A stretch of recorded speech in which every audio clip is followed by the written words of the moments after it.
to tell us how consumers may be reacting to this onslaught of offers, behavioral psychotherapist Paul Hokemeyer and Roger Dooley, author of Brainfluence, 100 Ways to Persuade and Convince Consumers with Neuromarketing. Boy, Bill, we are going deep on this one. All right, Dr. Hokemeyer, first to you. Is there such thing as retail fatigue, this inundation with offers and emails and doorbusters and discounts?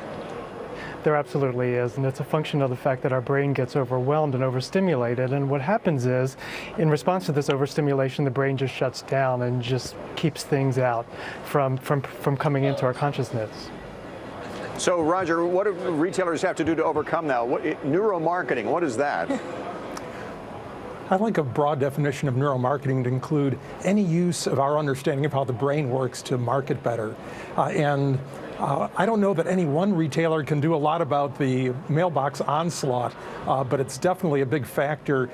There's what's called the paradox of choice, where when people are presented with too many choices, they make no choice. And that's particularly appropriate when you're selling things. Offer people too many choices and they simply won't buy. I just wonder if, what we've been seeing in terms of the numbers has been no such thing anymore as much as Black Friday, and when it comes to shopping, the Thanksgiving weekend, as Cyber Monday, and that it's spread across so much. It's spread across November and December. So, Dr. Hokemeyer, does that mean that retailers don't get this? The idea that, right, one sale may be great and convince me to buy, but 2 months of it, forget it. Yeah, there are basically two parts of our brain that are functioning here. The first is the amygdala, which is responding to pleasure. And so when we have a pleasurable experience, our brain releases dopamine, and we get flooded with dopamine. What happens over time is, though, we develop a tolerance to dopamine, and we require more and more and more of it. And so these retailers keep on upping the game in terms of, well, it's 20% off, and now it's 40% off, and then it's 60% off. But our systems aren't responding as much to that anymore. And so, again, we're not getting the same level of satisfaction that we used to get, and so there's a law of diminishing returns, and so up and up and up and up the game goes, but the pleasure that we get from those rewards aren't the same. They become actually diminished. I get that. I mean, and by the way, our poll is very clear. Those who are choosing to vote on our poll among our viewers, 85% say they are feeling this fatigue. But Paul, I get the dopamine rush you get from the pleasure of shopping, but at the holidays, when you're trying to find that perfect gift for that person, there's a lot of stress involved, isn't there?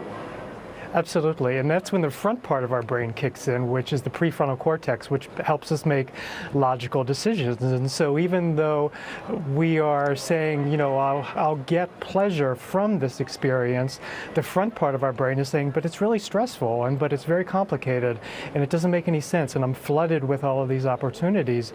And so we get conflicted, and as a result, what the other expert just said, that basically we get paralyzed and we don't make any choices.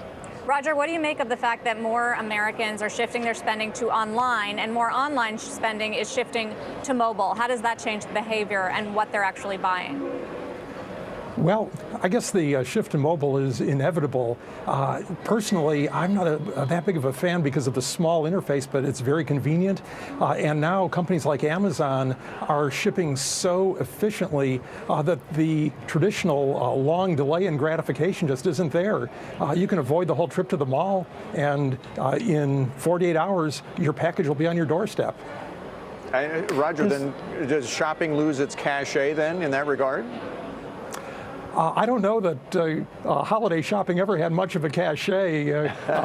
It's rather a painful thing to head for the mall and fight for a parking spot and brave the crowds. I don't know. Personally, I do most of my shopping by the computer.